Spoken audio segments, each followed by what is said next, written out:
Según los psicólogos, los adolescentes suelen cometer delitos por 3 razones: el deseo de afirmarse y ganar autoridad entre sus pares, una adicción al alcohol o las drogas ilegales, y, lo más importante, un sentido de impunidad. Incluso por los delitos más graves, los menores a menudo enfrentan sentencias indulgentes debido a su juventud. En nuestra historia de hoy, una estudiante llamada Mackenzie Shirilla se convirtió en la autora de una terrible tragedia que cobró 2 vidas a la vez. Sin embargo, la chica no sintió remordimiento por su crimen y declaró durante el juicio que podría hacer casi cualquier cosa para seguir viva. Sin embargo, no se considera genial.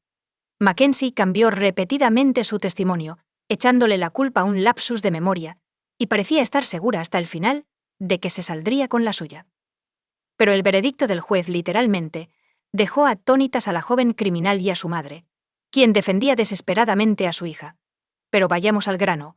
¿Quién es Mackenzie Shirilla? Mackenzie Shirilla nació en agosto de 2004 en el tranquilo pueblo de Strongsville, Ohio, como el tercer hijo de la familia.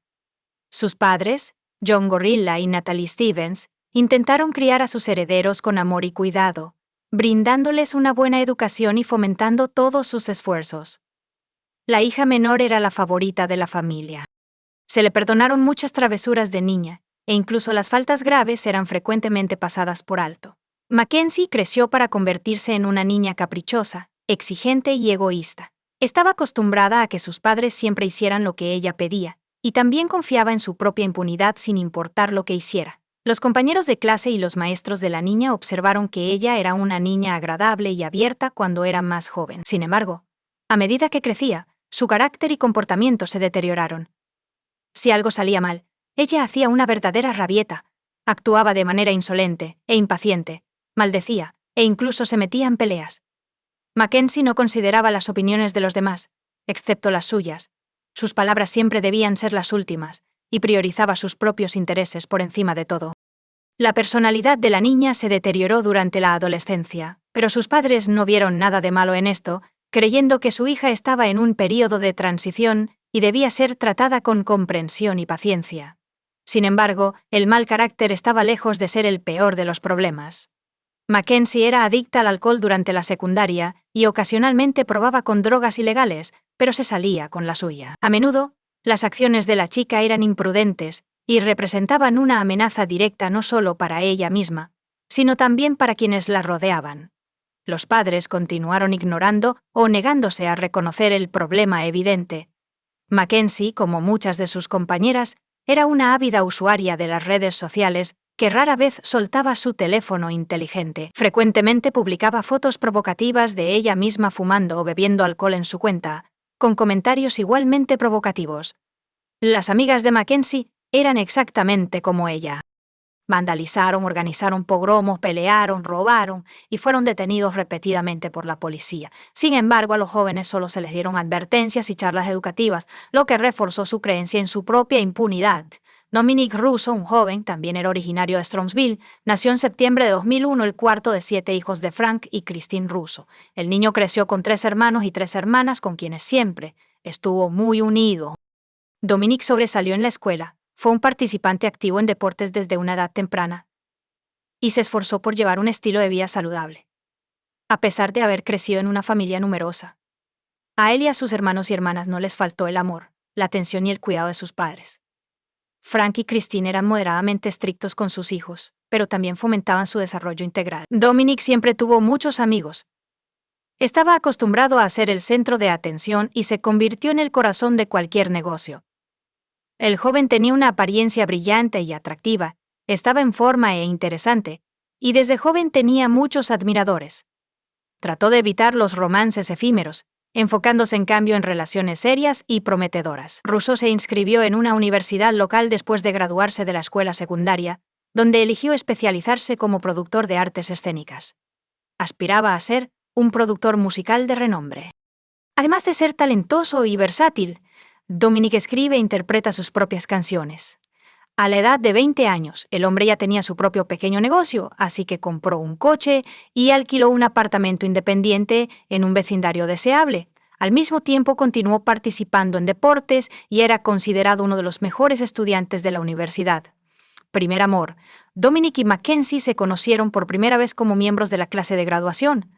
Sucedió en una de las fiestas en compañía de amigos mutuos, y este encuentro accidental resultó fatal para ambos. Los jóvenes eran diametralmente opuestos, y los opuestos se atraen.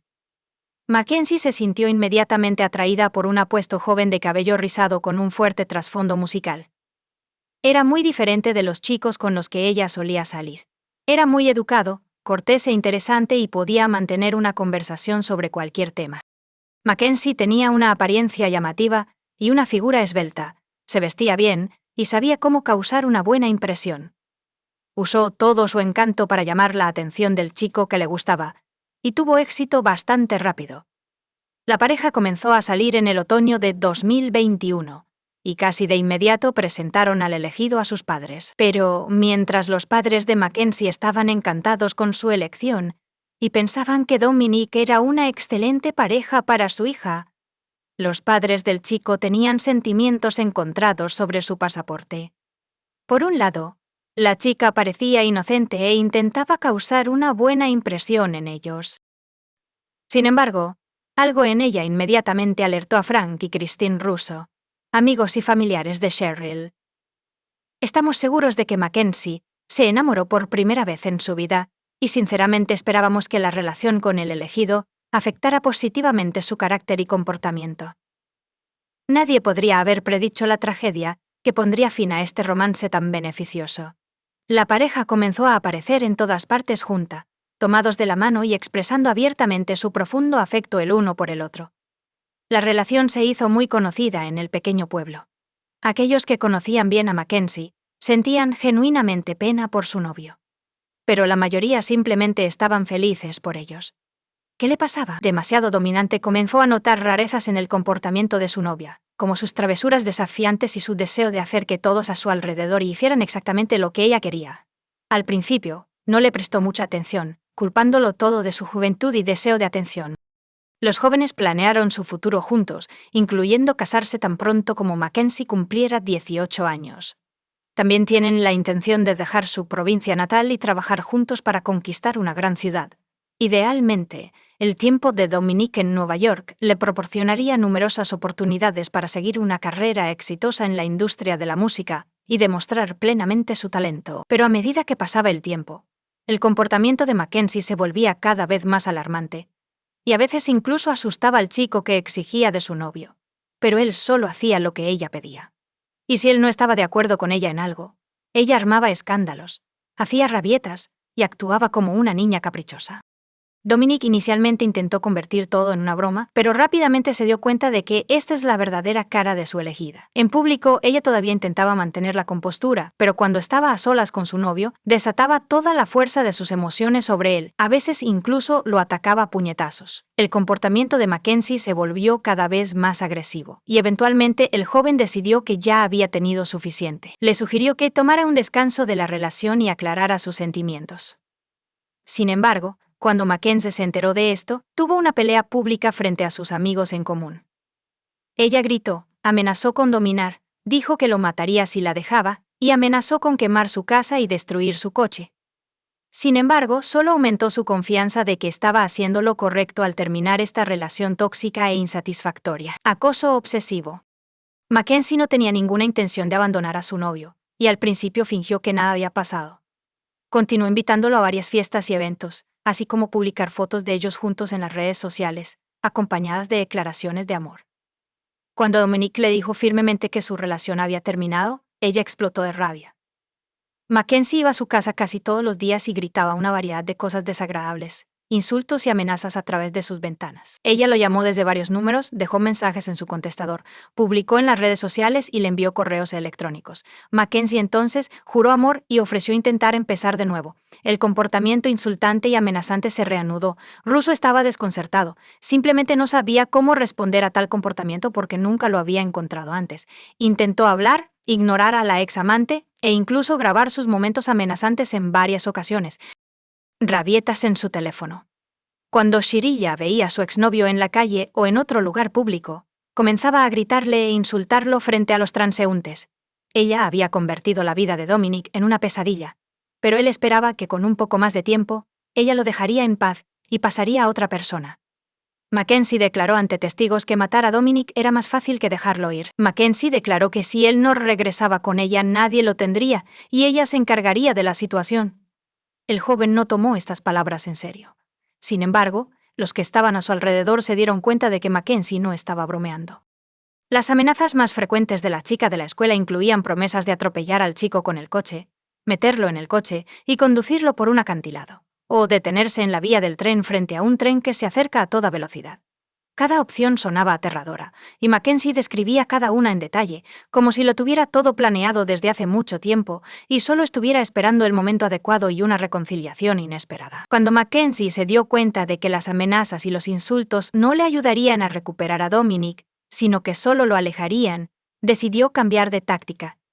Mackenzie volvió a ser dulce y encantadora, dejó de presionar y acosar a su exnovio, y en su lugar hizo todo lo posible por fingir que se dio cuenta de sus errores y quería cambiar para mejor.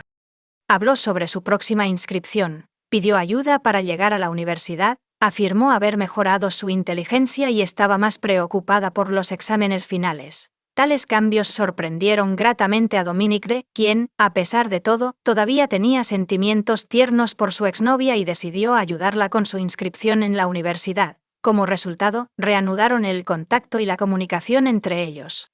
Poco a poco, la pareja se acercó de nuevo. Dominic comenzó a invitar a Mackenzie a citas. Deseaba pasar todo su tiempo libre con ella y creía que ella había cambiado, madurado, y se había vuelto más seria y responsable. No se dio cuenta de cómo se volvió a enamorar de ella, y todas sus ofensas anteriores quedaron en el pasado. Sin embargo, esta vez los jóvenes no tenían prisa por informar a todos sus amigos y conocidos sobre su reunión. Sus encuentros eran más como citas secretas, donde simplemente disfrutaban de la compañía del otro mientras evitaban la atención cercana de los demás. Cuando el propio hermano de Dominic, Angelo, se enteró de lo que estaba pasando, predijo que nada bueno saldría de ello, pero el joven enamorado ignoró sus palabras, un plan astuto. Mientras Dominic se regocijaba ingenuamente por reunirse con su novia, y los cambios que creía que habían ocurrido en ella, Mackenzie ideaba un aterrador plan de venganza contra el joven. Se fascinó tanto con el concepto de un coche y un espectacular choque de coches que comenzó a planear el escenario en detalle. En su tiempo libre pasaba horas conduciendo por la ciudad, buscando un lugar adecuado para llevar a cabo su plan. Sin embargo, no había acantilados altos y empinados cerca, y pensó que salir a las vías mientras esperaba un tren era una mala idea. Un día, condujo hacia una zona industrial cercana, que estaba bastante aislada, sin cámaras y con pocos coches. La atención de la escolar se centró en una enorme pared de ladrillos, y su vívida imaginación ideó de inmediato un nuevo plan, no menos atroz. Decidió que si aceleraba a la máxima velocidad posible y se estrellaba contra la pared, sería tan espectacular como caer por un acantilado hacia un abismo. Cabe señalar que Mackenzie originalmente tenía la intención de morir junto a su amante, para que su historia pudiera ser contada por toda la ciudad. Incluso se lo informó a su mejor amiga. Pero sus amigos simplemente no creían en la seriedad de sus intenciones, porque Mackenzie ya había tenido ideas delirantes similares, pero todo se limitaba a conversaciones vacías, una ejecución desastrosa del plan, y una víctima involuntaria. A finales de julio de 2022, justo una semana antes de su cumpleaños número 18, Mackenzie le sugirió a Dominic que asistieran a una próxima fiesta organizada por sus amigos en común. Sería una buena oportunidad para divertirse, relajarse y hacer saber a todos que estaban de nuevo juntos y se amaban profundamente. El joven consintió de inmediato. Todavía no se sentía amenazado por Mackenzie y confiaba en su sinceridad e intenciones. El evento estaba programado para el sábado 30 de julio, y Dominic y Mackenzie aparecieron en medio de la fiesta, tomados de la mano, llamando la atención de todos los presentes. Parecían felices, sonrieron y expresaron abiertamente su afecto y sentimientos el uno por el otro. Los amigos estaban encantados con su reunión, comentando que son una pareja impresionante y armoniosa. Los jóvenes se divirtieron mucho toda la tarde y la noche, posando gustosamente para las fotos y besándose en público sin el permiso de China. Pero nadie esperaba que una tragedia tan terrible pusiera fin a esta fiesta. La pareja bebió un poco, al igual que todos los demás en el evento, pero Mackenzie tomó en secreto una dosis de drogas ilegales para tener valor, para no cambiar de opinión y no pisó el freno en el último minuto. Por la mañana, Rose y Shirilla se despidieron y se marcharon, pero luego un amigo del chico, Ivan Flanagan, lo siguió y pidió un aventón a casa. Mackenzie intentó objetar, alegando que tenían sus propios planes, pero Dominic no vio nada de malo en llevar a su amigo a casa. Mackenzie aceptó firmar la orden de muerte de Damian porque no quería pelear, levantar sospechas ni cambiar de planes. A pesar de las objeciones de su amante, Mackenzie condujo el coche. Su novio se sentó a su lado en el asiento del pasajero, y su amiga se sentó detrás de él.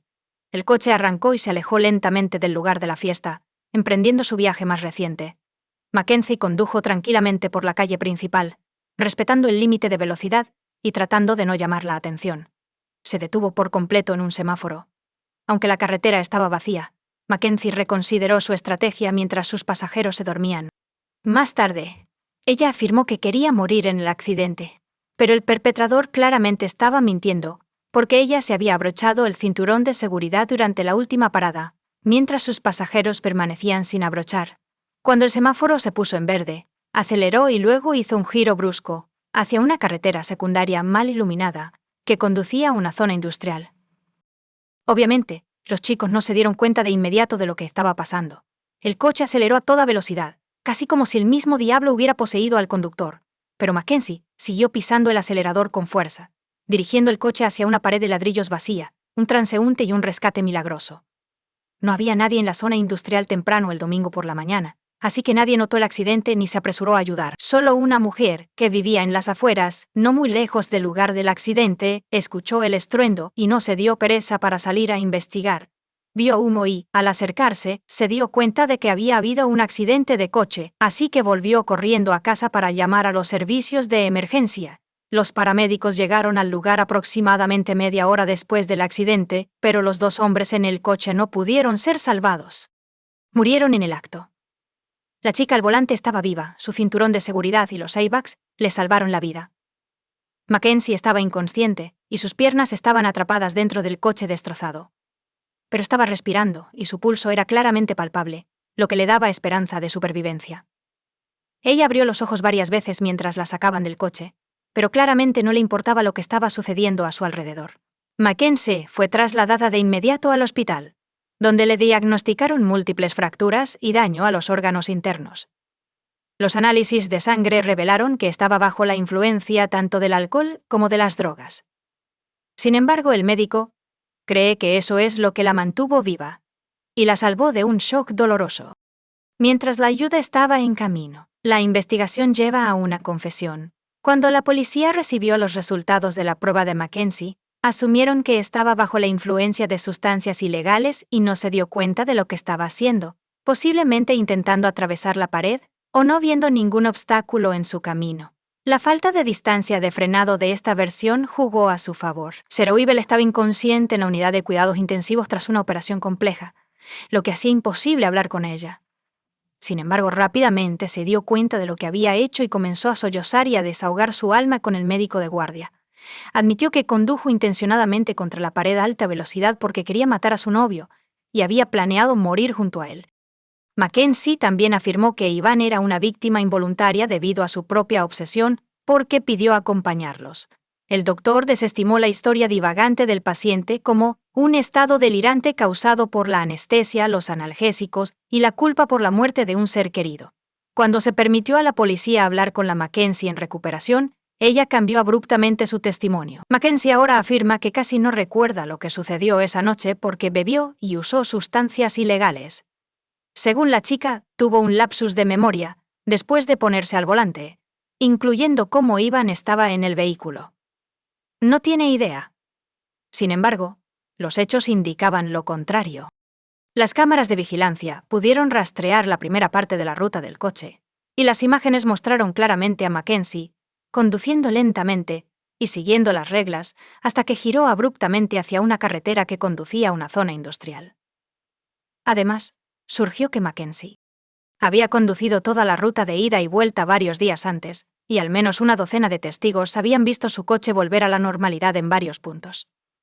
Mackenzie se recuperó rápidamente después de ser dada de alta del hospital e intentó retomar su vida despreocupada. No sentía remordimientos y estaba segura de que podía salirse con la suya. Mackenzie había vuelto a las redes sociales, reconectando con amigos y haciendo planes para el futuro. En septiembre, decidió asistir a un concierto de su banda favorita en una ciudad vecina. Los huesos de sus piernas no se habían fusionado completamente en ese momento, pero eso no le impidió actuar en el escenario en una silla de ruedas. Al mismo tiempo, llevaba un maquillaje brillante, se vestía de manera provocativa y tomaba selfies con amigos, que publicaba en su cuenta. Shirilla asistió a una fiesta de Halloween en octubre, vestida con un disfraz ya hecho. Mackenzie vivió la vida al máximo e incluso conoció a gente nueva. Sin embargo, el 4 de noviembre de 2022, fue detenida, juzgada y condenada. La investigación tomó poco más de 3 meses para reunir las pruebas y evidencias necesarias para llevar el caso a juicio.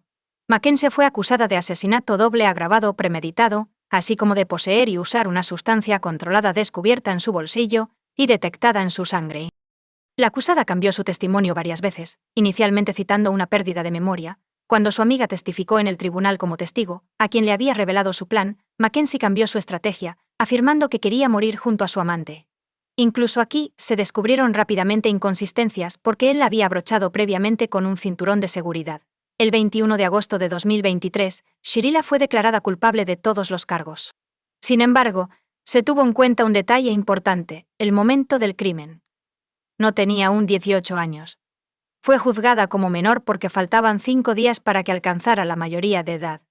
Según la ley estatal, tenía derecho a al menos 2 condenas consecutivas de 15 años sin posibilidad de libertad condicional por cada asesinato, pero debido a su juventud, se le permitió cumplir ambas condenas de manera concurrente, haciéndola elegible para la libertad condicional después de 15 años.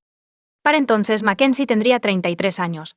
Ambas partes se mostraron decepcionadas con la decisión del tribunal. Los familiares de los jóvenes fallecidos declararon que buscarían una revisión del caso para aumentar la pena, mientras que los padres y el abogado de Mackenzie creían que la sentencia era excesiva y presentaron una apelación. Sin embargo, el juez dejó la sentencia sin cambios, señalando que no creía que Shirilla fuera a salir después de 15 años en prisión. Los acusados, en su opinión, no se arrepintieron del mal que habían hecho y actuaron de manera arrogante e incluso insolente en el tribunal. Pero ahora tendrá suficiente tiempo para reflexionar sobre su acto atroz.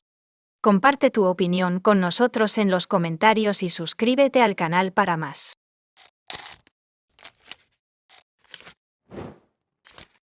Hola chicos, bienvenidos a mi canal y hoy vamos a echar un vistazo a otro caso horrible con ustedes. En este video hablaremos sobre una historia que ocurrió en Inglaterra. El domingo 14 de noviembre de 2021, las cámaras de vigilancia captaron a Alexandra Morgan, de 34 años, en una gasolinera cerca de Cranbrook, Kent. Nadie la ha visto desde entonces. 4 días después, sus padres denunciaron su desaparición a la policía. La investigación reveló muchos secretos que se esperaba que permanecieran ocultos. La verdad resultó ser mucho más aterradora de lo que cualquiera podría haber anticipado. Alexandra Morgan, como la conocían sus amigos y familiares, era una madre soltera con 2 hijos de 4 y 11 años. Vivían en Wellesley, Cranbrook y Kent. No mantenía relaciones con los padres de sus hijos. No fue fácil para ella criarlos sola. Según algunas fuentes, Alexandra era peluquera de perros.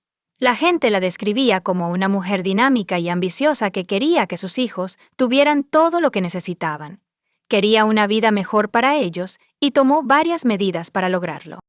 Alexandra organizó una reunión con sus padres el 13 de noviembre de 2021. Dejó a sus 2 hijos con ellos, alegando que se iba de vacaciones a un spa con amigos. Dijo que volvería en 3 días. Los padres de Alexandra se preocuparon el 17 de noviembre, cuando no fue a recoger a sus hijos. No respondió a ninguna llamada ni mensaje de texto. No era propio de ella. Después de varios intentos fallidos de localizar a su hija desaparecida, los padres se vieron obligados a contactar a la policía. La policía de Kent dijo que la desaparición de Alexandra Morgan era sospechosa, por lo que la investigaron como un posible delito. Al comienzo de la investigación, la policía intentó determinar a qué spa planeaba visitar Alexandra. Les dijo a sus padres que iba con amigos y la policía quería saber quiénes eran. En ese momento los investigadores no tenían idea de lo que enfrentarían mientras buscaban a Alexandria. Mientras buscaban a la mujer, la policía obtuvo grabaciones de video de una gasolinera en Cranbrook. Ese fue el último lugar donde alguien la vio. Su Mini Cooper blanco fue la clave para determinar su ubicación. El 14 de noviembre, repostó su coche, compró algunos artículos y se fue. A primera vista, no hay nada inusual en este video. Rose Macaulay, la gerente de la gasolinera que ha sido amiga de Alexandra durante 17 años, estuvo presente cuando ella compró 10 libras de gasolina y pidió un café y un bocadillo en la mañana de su desaparición. Rose cree que nadie sabe qué le pasó o a dónde fue. Su coche no ha sido visto desde entonces, lo cual es un completo misterio. Mi amigo y yo buscamos por Hastings, pero no encontramos nada. Alex nunca se siente avergonzada. Así que no creo que tenga miedo de volver a casa. Solo espero que no le haya pasado nada malo. Solo espero que esté bien y aparezca. Es muy preocupante. Alex llegó ese domingo muy bien vestida, con el rostro completamente maquillado, el cabello arreglado y ropa bonita. Estaba más arreglada de lo que la había visto antes, y llegó inusualmente temprano por la mañana. Alex parecía estar de buen humor, sonriendo mientras entrevistaba a los amigos de Alexandra. Los detectives descubrieron que en 2018 ella publicó información en las redes sociales sobre un acosador que la seguía a cada paso. En otra publicación de 2019 compartió una imagen con las palabras «Hola, acosador». Alexandra escribió: «Dejen de acosar mi página, queridos. Es bastante triste. No solo eso, sino que lo estás dejando más claro cada día, ya que ni siquiera somos amigos en Facebook. No hay nada que ver aquí, amigo, a menos que continúes. Oh, por favor, comparte tus travesuras para que todos las vean. Que tengas un hermoso día». Los investigadores ahora estaban averiguando si estos mensajes tenían algo que ver con su desaparición. Según un portavoz de la policía, la falta de contacto de Alexandra con su familia es completamente fuera de su carácter, y el caso ahora se está investigando como un posible asesinato. Mientras llevamos a cabo nuestra investigación, insto a cualquier persona que haya visto a Alexandra o su Mini Cooper blanco con techo negro a que se ponga en contacto con nosotros. Si cree que vio a Alexandria o algo sospechoso pero no está seguro, por favor, llame y háganoslo saber. Alexandra fue descrita como una mujer delgada con cabello castaño hasta los hombros y una altura de aproximadamente 5 pies y 6 pulgadas. La última vez que fue vista, llevaba un abrigo acolchado verde hasta las rodillas, una blusa negra, jeans azules rasgados, botas negras hasta la rodilla y un collar de plata. Las personas pueden desaparecer sin dejar ningún rastro ni pista para la policía. Muchos casos de personas desaparecidas permanecen sin resolver, pero esta vez las cosas fueron diferentes. Alexandra Morgan dejó un rastro digital que eventualmente llevó a la policía a descubrir lo que le sucedió. Además, reveló información impactante. Alexandra esperaba mejorar su situación financiera. Para lograrlo, comenzó a trabajar como escort y anunció sus servicios en Internet. Sin embargo, su familia y amigos no lo sabían. Las mujeres que trabajan como escorts están entre los grupos más vulnerables de la sociedad. Todos, incluida la policía, son conscientes de esto. Nunca saben quién será su próximo cliente. Una persona común, que por cualquier razón ha decidido pagar por tales servicios, o un maníaco en busca de una víctima. Los investigadores descubrieron que Alexandra había programado una reunión con su cliente habitual antes de su desaparición. Arrestaron a este hombre. Al mismo tiempo, la declaración del representante de la policía dejó claro que Alexandra había muerto. Según un portavoz de la policía de Kent, los detectives de la Dirección de Delitos Graves de Kent y Essex están investigando la desaparición de una mujer de Sissinghurst y arrestaron a un hombre el jueves 25 de noviembre de 2021. Un hombre de 40 años, de Leonards-on-Sea, ha sido arrestado bajo sospecha de asesinato. Los oficiales de la policía de Kent, con la asistencia de la policía de Sussex, están realizando búsquedas en 3 lugares en Hastings y Leonards-on-Sea, como parte de sus esfuerzos para localizar a Alexandria. Los residentes pueden esperar una mayor presencia policial en la zona mientras continúan las investigaciones. Arrestaron a Mark Brown. Era un trabajador de la construcción que se casó y tuvo un hijo. Su familia no sabía que él llevaba una doble vida antes de que ella desapareciera. Alexandra lo había conocido varias veces. Según la policía de Sussex, él tiene la intención de comprarle un Mini Cooper. Su primer encuentro ocurrió el 8 de junio de 2021, después de que Brown la descubriera en un sitio web para adultos. Ocurrió en su casa en Sissinghurst, cerca de Cranbrook St. Todo salió bien en ese momento, y se vieron ocasionalmente el 21 de junio. Casi 2 semanas después se volvieron a encontrar. Alexandra fue a una pequeña granja de puentes cerca de Hastings, Kent, que Brown alquilaba para reuniones con mujeres y otros propósitos. Durante agosto y septiembre, se encontraron 7 veces más, y Alexandra no tenía idea de que se estaba metiendo más en una trampa. El 23 de octubre de 2021, Brown le envió un mensaje de texto para ver si estaba interesada en una transacción comercial sin riesgos que él estaba ofreciendo. La propuesta era de 100.000 libras por 3 a 5 días en un hotel, donde él guardaría una nueva identificación, un coche directo y dinero para las compras. Todo lo que necesitaba que ella hiciera era salir a fumar, conseguir algo de dinero y comprar algunas cosas. Esto es un testimonio de su carácter. Las búsquedas en línea de Alexandria tras esta propuesta demostraron su deseo de mejorar la vida de sus hijos. Una de las búsquedas fue sobre el depósito mínimo para una casa en 2021. Una variedad de otras búsquedas revelaron el deseo de Alexandra de iniciar nuevos negocios con el dinero que ganaría. Entre las búsquedas en Internet estaban: ¿cuánto se puede ganar dirigiendo una tienda de camas solares en el Reino Unido? ¿Cuánto impuesto pagaría sobre $100.000 con 0 centavos? Alexandra les dijo a sus padres que iba al spa con sus amigas, pero en realidad iba a encontrarse con Mark Brown en la granja. Ella salió de la casa el 14 de noviembre, y las imágenes de las cámaras de seguridad la mostraron comprando gasolina en Cranbrook a las 7:20 am. Llegó a Little Bridge Farm alrededor de las 8 am. 3 días después, el 17 de noviembre, Brown trasladó el coche de Alexandra a su casa en Hurst Lane en St. Leonard's, habiendo reemplazado previamente su matrícula con una falsa. La madre de Alexandra contactó a la policía el 18 de noviembre después de que su hija no recogiera a los niños y dejara de responder llamadas y mensajes de texto. El 23 de noviembre, la policía descubrió grabaciones de CCTV que mostraban el coche de Alexandra, siguiendo al Jaguar de Brown por el camino hacia Little Bridge Farm. La policía de Kent bloqueó el acceso a la granja y comenzó a interrogar a Brown. Admitió que se había reunido con Alexandra. Sin embargo, afirmó que ella se fue después de 45 minutos. Él declaró que la policía podría tomar sus huellas dactilares y una muestra de ADN 2 días después, el 25 de noviembre. Arrestaron a Brown, el principal sospechoso en el caso de Alexandra Morgan. Pero antes de continuar y antes de contarles qué le sucedió, volvamos a cuando Alexandra no tenía idea de que Mark Brown existía. Lee tenía 33 años y era madre de 3 hijos, pero no tenía la custodia de sus hijos.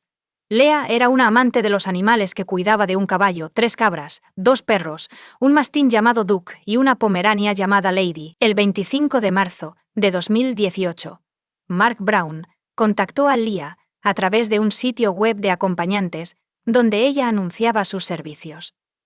Brown y Alexandra Morgan se conocieron en el mismo sitio web. Unos años después, a finales de 2018, Brown y Ware habían comenzado a salir y alquilar un apartamento juntos. Cuando su contrato de arrendamiento expiró 6 meses después, se mudó al patio de Brown en Little Bridge Farm y vivió en un contenedor de envío. Brown comparó su relación con una montaña rusa. Resulta que Leah llevaba un estilo de vida caótico. Era una beneficiaria que recibía pagos semanales en su cuenta, los cuales Brown retiraba frecuentemente para ella. Tenía antecedentes de consumo de drogas ilegales y problemas de salud mental. Sin embargo, muchas personas afirmaron que ella estaba trabajando arduamente para obtener la custodia de sus hijos, mientras describía a su hija. La madre de Leah afirmó que ella era un ángel. Añadió que, aunque Leah nunca había disfrutado de la escuela, siempre había preferido a sus animales. Brown y Ware tuvieron una relación de 3 años antes de que ella desapareciera sin dejar rastro en mayo de 2021. Leah pasó la noche del 5 de mayo. En las primeras horas del 6 de mayo estaba con un amigo y convicto traficante de drogas, Jack Tyler. Tomaron las sustancias juntos. Esa noche tuvieron una relación íntima. Esta fue la última vez que alguien vio a Leah. Su última llamada saliente fue el 7 de mayo a las 8:45 am. La policía creyó que murió ese día. 2 semanas después, Mark Brown regresó al sitio web y conoció a Leah el 8 de junio de 2021.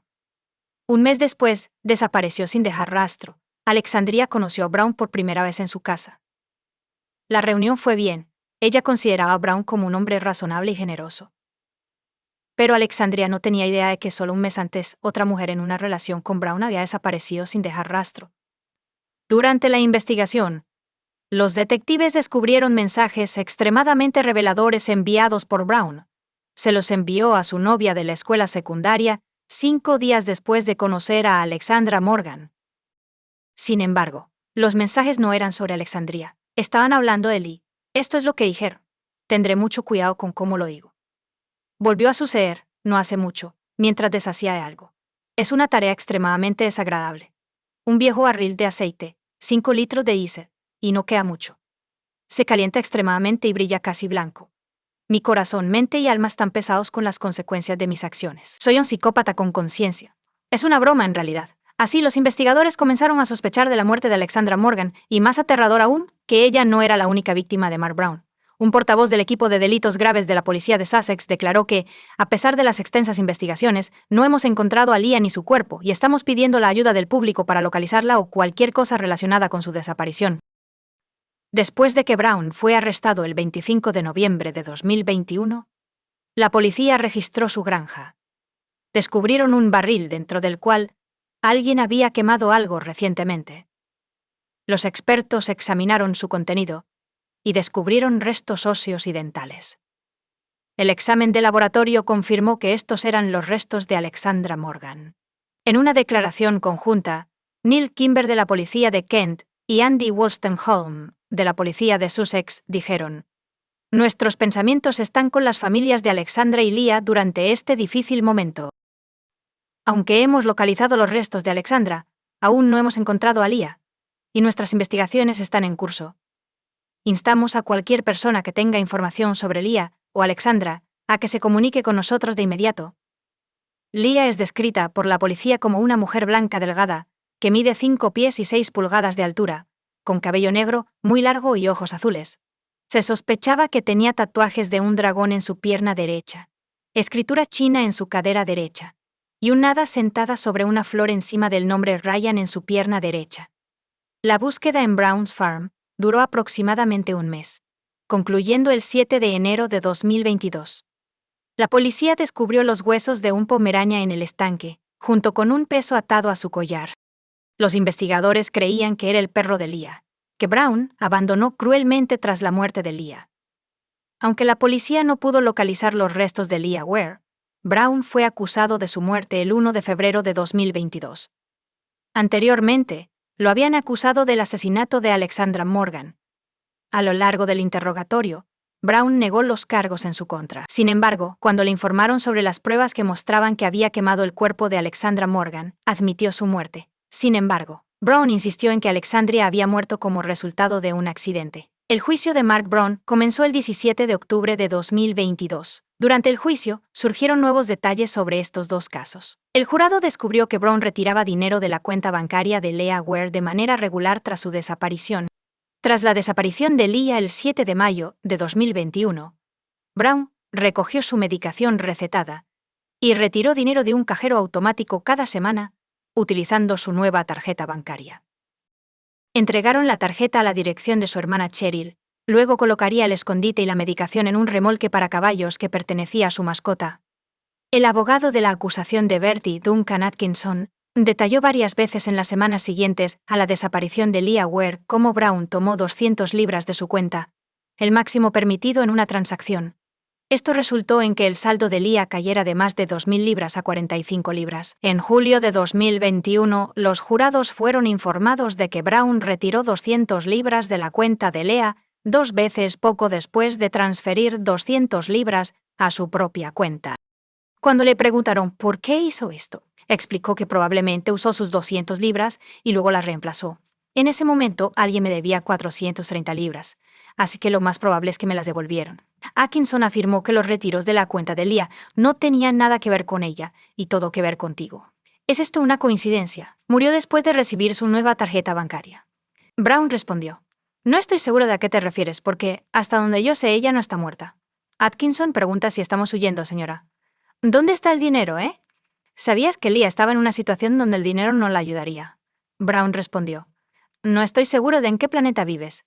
Leah deseaba que Brown dejara a su esposa por ella. Esto fue declarado por una de sus amigas durante el testimonio en el juicio. Quizás influyó en la decisión de Brown de cometer el crimen. Durante el juicio por la muerte de Alexandra Morgan, Brown declaró que su muerte fue accidental, Afirmó que Alexandra resbaló y cayó sobre una herramienta, lesionándose la cabeza en el taller que alquiló en Little Bridge Farm. Afirmó que corrió hacia ella y descubrió que había mucha sangre. Como resultado, agarró una toalla e intentó detener la hemorragia de su cabeza. Cuando movió su cabeza para colocar la toalla debajo, había más sangre. El fiscal Duncan Atkinson objetó, afirmando que cuando la vio por primera vez, ella se había desplomado sobre su espalda. Ya hay mucha sangre en su cabeza. Entonces, antes de hacer cualquier otra cosa, está claro que está herida, necesita ayuda y requiere un médico. Eso es absolutamente obvio. Brown respondió. Sí, pero estaba en pánico, y lo primero que hice fue agarrar una toalla para ayudar a detener la hemorragia. Ella ya se había ido en ese momento. Y lo hizo una prioridad, realizar la RCP porque no podía encontrar un pulso.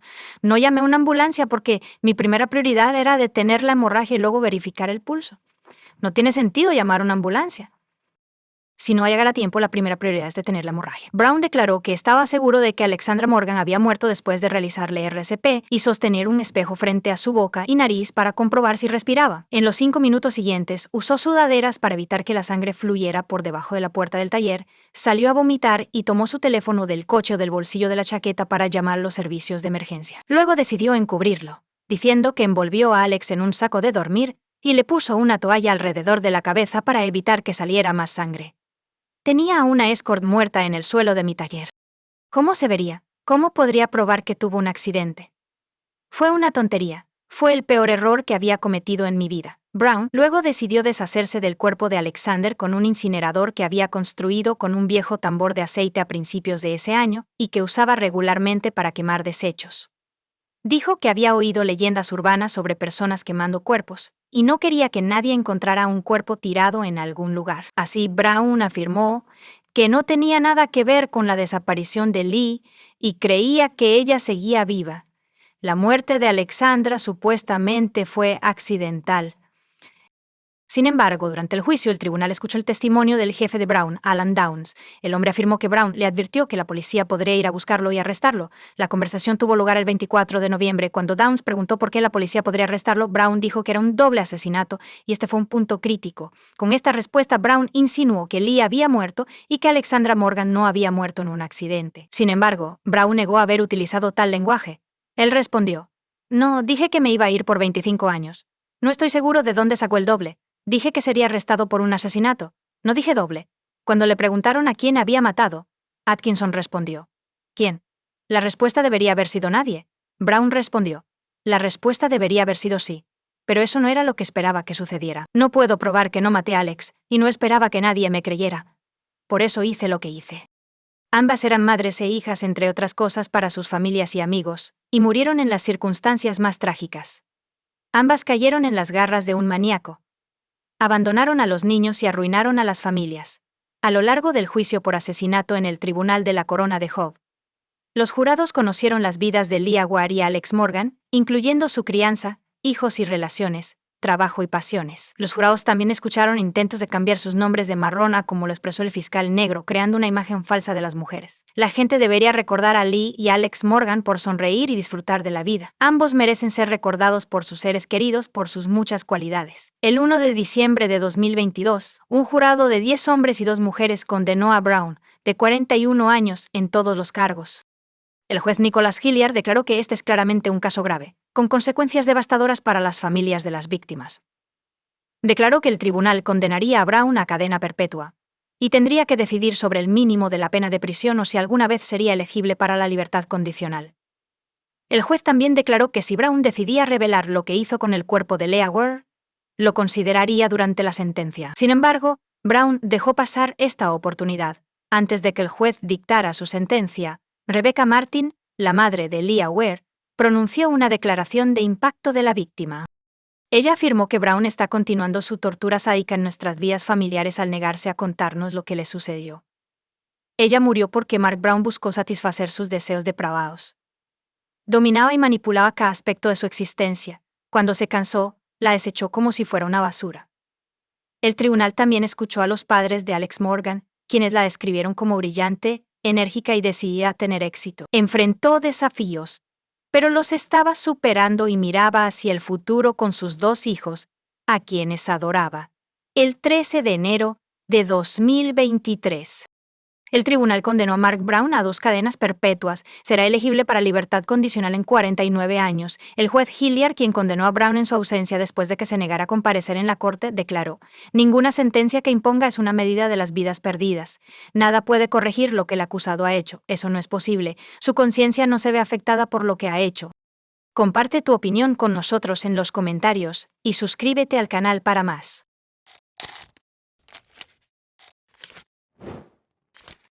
Hola chicos, bienvenidos a mi canal y hoy vamos a echar un vistazo a otro caso horrible con ustedes. La vida en un orfanato no es ideal, no tienes tu propio rincón, no tienes tu propio tiempo, y si no puedes defenderte te golpearán los que llevan un tiempo aquí. Amanda y Anna-Marie McClure tienen un poco más de suerte que los demás. Cuando son dos, las posibilidades de defenderse aumentan. Aparte de que estos agresores juveniles atacaban a los solitarios, las hermanas estaban contentas de estar solas y no intentaron hacer amigos. Esperaban que su estancia en este infierno no durara mucho. Su madre pronto se enteraría de que su padre había sido encarcelado, así que las niñas fueron llevadas a un orfanato y sacadas de allí lo antes posible. Es imposible no enterarse de que su padre, Larry McClure, fue encarcelado. Fue ampliamente cubierto en la televisión y en los periódicos durante mucho tiempo. El tiempo ha pasado. Los días se convirtieron en semanas. A medida que las semanas se convirtieron en meses, nos dimos cuenta de que podíamos olvidarnos de regresar a casa. Un día, las hermanas rescataron a Meredith, una recién llegada, de ser acosada. La chica vivía con su madre adicta a las drogas, que estaba extremadamente delgada, aterrorizada, y se sobresaltaba con el más mínimo ruido. Llegó al refugio después de que su madre muriera de una sobredosis. Meredith también tenía miedo de llamar a los servicios de emergencia, así que se quedó con su cuerpo durante unos días. Cuando una amiga vino a visitar a su madre un día, llamó a los servicios de emergencia desde una cabina telefónica para evitar involucrarse. Meredith se hizo amiga de las hermanas McClure, y las tres empezaron a divertirse más y a sentirse más seguras. Amanda y Anne-Marie nunca le habían dicho a nadie por qué estaban aquí. Meredith había preguntado al respecto una vez, pero Anne-Marie lo desestimó y soltó algo sobre el padre de un oficial de policía, que había intentado detener a un criminal peligroso, pero fue asesinado en el trabajo. Amanda escuchó la historia con los ojos muy abiertos, pero su hermana le lanzó una mirada que le decía que no se metiera. Meredith, fascinada por la hazaña póstuma de su padre, contó a los otros estudiantes del orfanato sobre el destino de las hermanas, y las hermanas se convirtieron en celebridades instantáneas. Eran respetadas, eran envidiadas porque la mayoría de los presentes tenían padres que murieron por drogas ilegales o fueron a prisión. Eventualmente, todos los niños querían ser amigos de las hermanas, y su existencia aislada llegó a su fin. Desafortunadamente, esta hermosa vida, aunque en un orfanato, llegó a un abrupto final. No está claro de dónde proviene la información de que el padre de Anne-Marie y Amanda no es un policía fallecido. Por el contrario, un criminal vivo fue encarcelado por actos de violencia sexual contra una joven, y el destino de las hermanas se convirtió en un infierno. Sin embargo, después de un tiempo, tuvieron suerte. Afortunadamente, 2 familias diferentes decidieron adoptar a las niñas casi simultáneamente, dándoles la oportunidad de comenzar una nueva vida. Sin embargo, el vínculo entre ellas ya se había roto y perdido. No hay información sobre la vida de la hermana o los hogares de acogida. Amanda y Anna-Marie podrían haber permanecido en esta historia como los únicos hijos del violador. Pero sus vidas adultas llevaron al caso más mediático en Virginia. Amanda está casada con John Maguire, que tiene 38 años. Se conocieron cuando ella tenía 29 años. Los padres adoptivos de Amanda comenzaron a preocuparse de que ella fuera una solitaria por el resto de su vida. Su psique sufrió como resultado de la falta de una familia biológica, así como de la traición de su madre. Los padres adoptivos respiraron aliviados cuando Amanda les reveló que tenía un joven con el que planeaba casarse. Era la segunda boda de John, y ya tenía 2 hijos de su primer matrimonio. Y Marie nunca había podido formar una familia. Uno podría sentirse feliz por Amanda. Podría tener una familia fuerte y amorosa. John era una persona muy positiva. ¿Qué se podría decir en contra? Incluso con su exesposa, mantuvieron una relación cálida y amistosa. Después de un tiempo, el padre de las hermanas, Larry McClure, fue liberado bajo libertad condicional y se estableció en la misma Virginia en una casa móvil. No escatimó esfuerzos para localizar a sus hijas, Primero fue a ver a los padres adoptivos de Amanda, Glenn y Alex. Larry fue directamente a su casa, saludó, se presentó, expresó su deseo de ver a su hija y solicitó su información de contacto, dirección y número de teléfono. Aparentemente se veía muy mal, incluso aterrador. Tenía arrugas profundas por toda la cara. Tenía enormes ojeras bajo los ojos. Además, parecía estar ebrio. No olía a alcohol, ni tambaleaba de un lado a otro con las piernas temblorosas. Sin embargo, su comportamiento en general era inadecuado. Glenn rechazó la solicitud de Larry, pero prometió que informarían a Amanda que su padre biológico la estaba buscando. Larry se quedó atónito cuando escuchó la frase «padre biológico», pero le agradeció y se fue. Glenn realmente había cumplido su palabra. Le informó a Amanda que su padre estaba libre y la estaba buscando. Amanda estaba atormentada por un demonio que negaba todo y le aconsejaba maldecir a su padre. Y un ángel que le aconsejó darle a su padre, a pesar de su historial delictivo, otra oportunidad, aunque no estaba claro a quién debía escuchar. Amanda primero llamó a su padre. Él expresó su placer al escucharla y preguntó por su bienestar. Ella le dijo que le iba bien en su matrimonio y que era feliz. Larry estaba contento por su hija y la invitó a una cena conjunta con su esposo. Amanda no tenía idea de si viviría para ver a su padre, pero él parecía saber exactamente qué presionar. Vamos, olvida viejos rencores. Todos estos años he tenido un solo pensamiento: ver a ti y a Anne-Marie. Anna, a diferencia de ti, creo que me extrañaste. ¿Ya la has visto? Amanda se preguntó. Por supuesto que sí. Fuimos de excursión a la naturaleza con ella y la pasamos genial, como una familia de verdad, padre e hija. Era como si esos años de separación nunca hubieran ocurrido. También hizo muchas preguntas sobre ti. Si Amanda no sabía cómo lidiar con su padre, quería ver a su hermana, a quien había estado separada en el orfanato casi 2 décadas atrás. Y ella estuvo de acuerdo. El expediente del caso no contiene una descripción de su primer encuentro, pero se conocen 2 hechos. Larry mintió sobre Anne-Marie. En ese momento ella vivía en Carolina del Norte, que está a 186 millas de Virginia. Larry nunca la había visto ni hablado con ella. Matt, como su padre y su hija. Las reuniones de Larry resultaron en que Amanda y John se volvieran adictos a las sustancias ilegales que él preparaba en su caravana. Larry, literalmente, usó a su hija y yerno antes de conocer al padre. La situación financiera de la pareja era estable, pero Larry les quitaba dinero para la producción de sustancias ilegales. Cuando Amanda y John perdieron sus trabajos como resultado de sus adicciones, Larry persuadió a John para que se registrara, porque los drogadictos recibían $180 en asistencia estatal, lo cual era insuficiente para comprar sustancias e ingredientes. Es entonces cuando aparece Anne-Marie en la historia. Larry la trata de la misma manera. La vuelve adicta a las drogas y le extorsiona dinero. Amanda y John han llegado a un punto muerto. No tienen trabajos debido a las enormes deudas, han perdido su hogar, y la única manera de mantenerse a flote es mudarse al camper de Larry.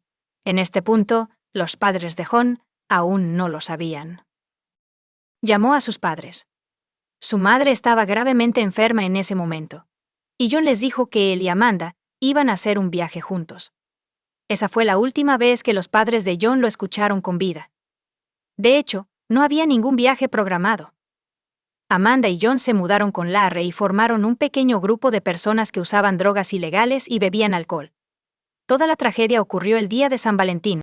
John, que rara vez se recuperaba de los efectos de las drogas ilegales, seguía locamente enamorado de Amanda y planeaba una sorpresa para ella en una velada festiva en el círculo familiar. Compró carne y alcohol y preparó una cena elegante para Larry y Anne-Marie, así como para su esposa.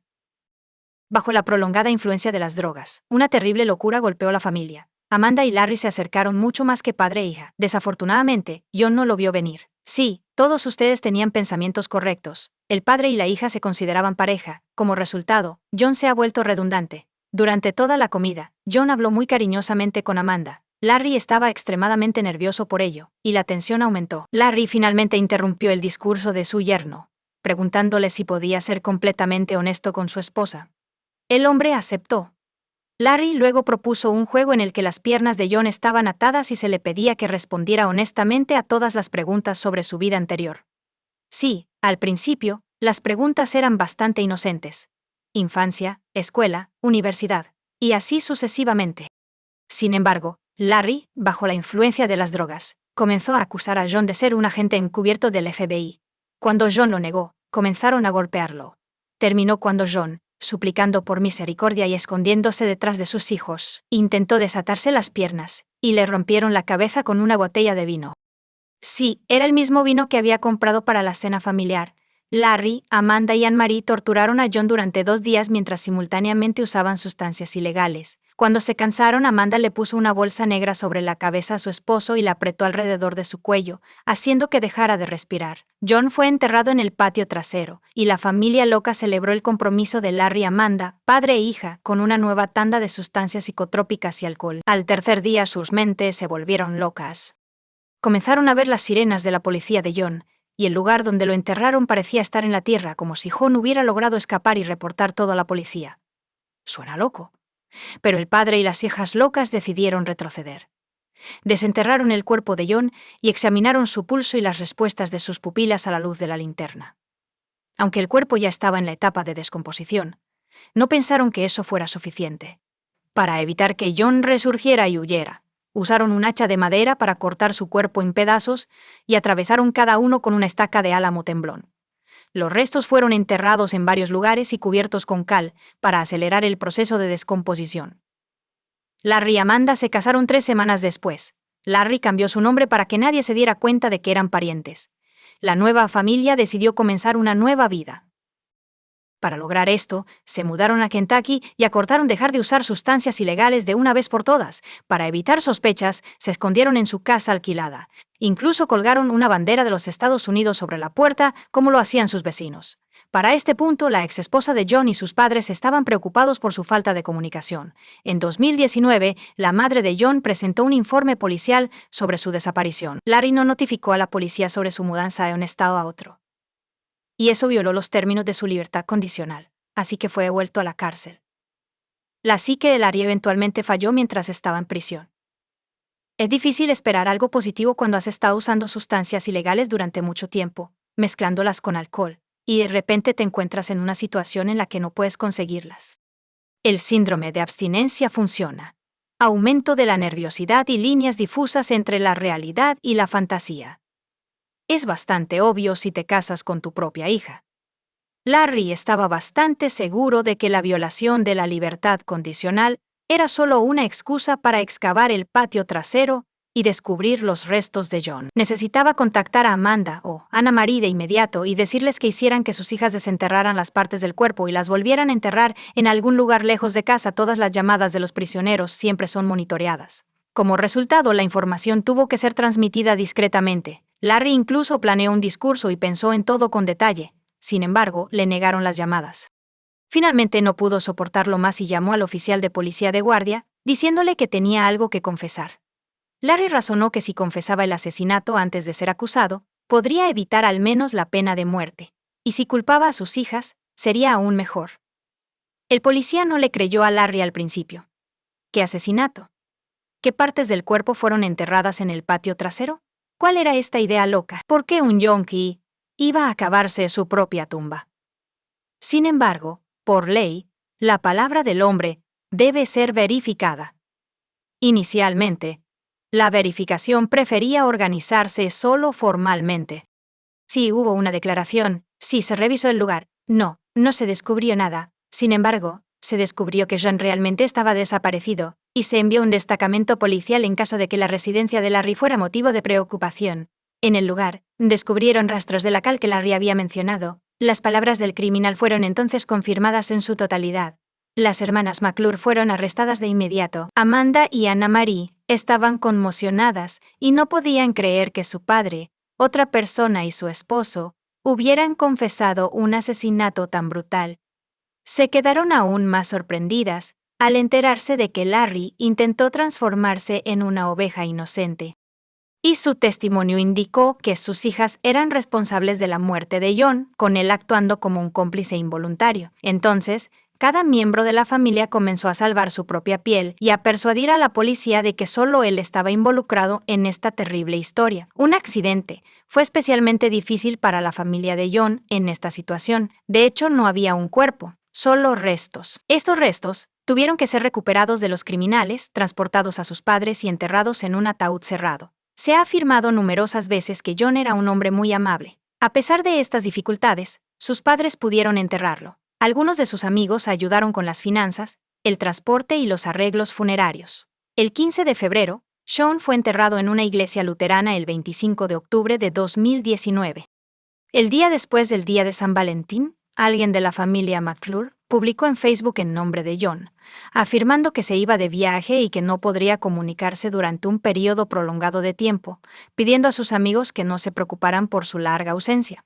Esto indicaba que la familia loca sabía que iban a matar al pobre tipo pronto, así que engañaron a todos para que la familia no diera la alarma. Larry y Amanda fueron condenados a 6 meses de prisión por el matrimonio de su hija y su padre, a pesar de que cometieron un crimen tan atroz durante el juicio.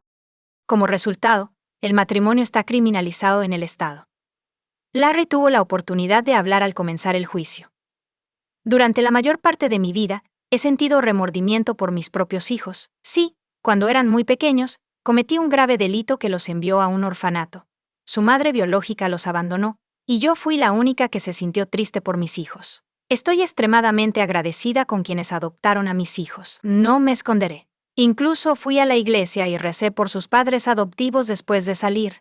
Desesperadamente quería compensar los años que había perdido. Probablemente por eso me comporté como lo hice. Quiero decir, podría haberme alejado del crimen si hubiera persuadido a un hombre para que no lo cometiera. Pero sinceramente, no lo hice. Señor juez y jurado, es muy probable que no me entiendan. Y entiendo su punto de vista, pero no estaban en mi lugar. John era un buen joven, me siento mal por él. Si pudiera, lo haría todo bien. Sin embargo, nadie puede resucitar a los muertos. Y no podía decirle que no a Amanda, mi hija favorita y más joven. Pero no le preocupaba a John. Todo lo que quería era poder retirar fondos del gobierno de la cuenta de John. ¿Alguna vez has estado dispuesto a matar a alguien por $180 con 0 centavos? ¿No? Entonces, si no me entiendes como padre, deberías entender su personalidad. Ella es un monstruo, no una persona. Yo, Amanda y Marie estamos excesivamente adictas a las drogas ilegales. Así que merecemos ser castigados. Me gustaría dirigirme al jurado. Cualquier sentencia que elijan es para mí. Soy honesto sobre mi salud y estimo que no viviré más de 10 años. Lamento profundamente esta situación. También me disculpo con todos los seres queridos de John. De nuevo, él era un tipo fantástico. El juicio duró mucho tiempo porque los acusados seguían cambiando de opinión sobre si matar o no a John. Amanda, que no podía soportar un juicio tan largo, incluso llegó a un acuerdo con los investigadores, prometiendo ser acusada de homicidio involuntario. El siguiente discurso de juicio de Larry fue muy diferente.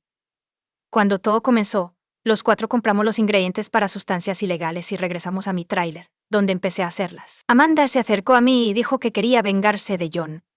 La verdad es que John, bajo la influencia de las drogas, violó a Anna Marie, y ella quedó embarazada. Y, en cuanto a mí, tenía que ganarme la confianza de mis hijas después de tantos años separados. No podía negarme.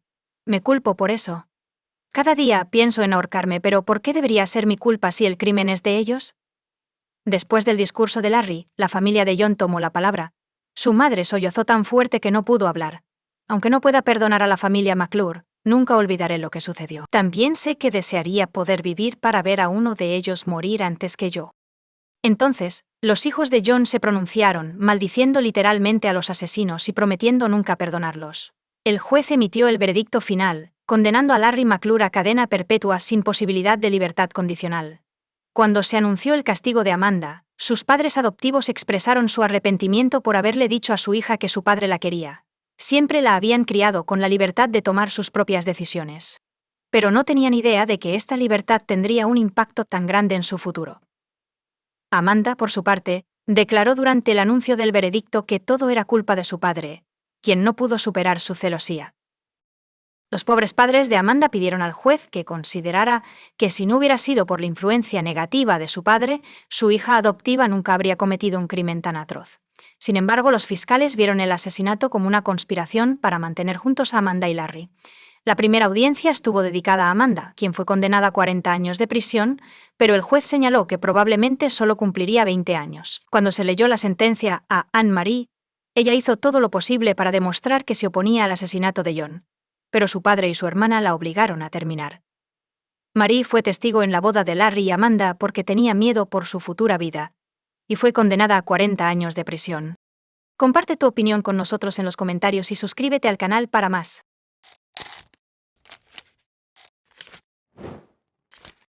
En la noche del 31 de enero de 2019, Libby Squire, una estudiante de filosofía de 21 años de la Universidad de Hull y East Yorkshire, en Inglaterra, se unió a sus amigos para una noche de fiesta en casa a regañadientes. No quería decepcionar a sus amigos, aunque tenía una clase temprano a la mañana siguiente. Libby se quedó en una vivienda compartida cerca de la universidad. Libby habló con su novio, James P., durante toda la tarde.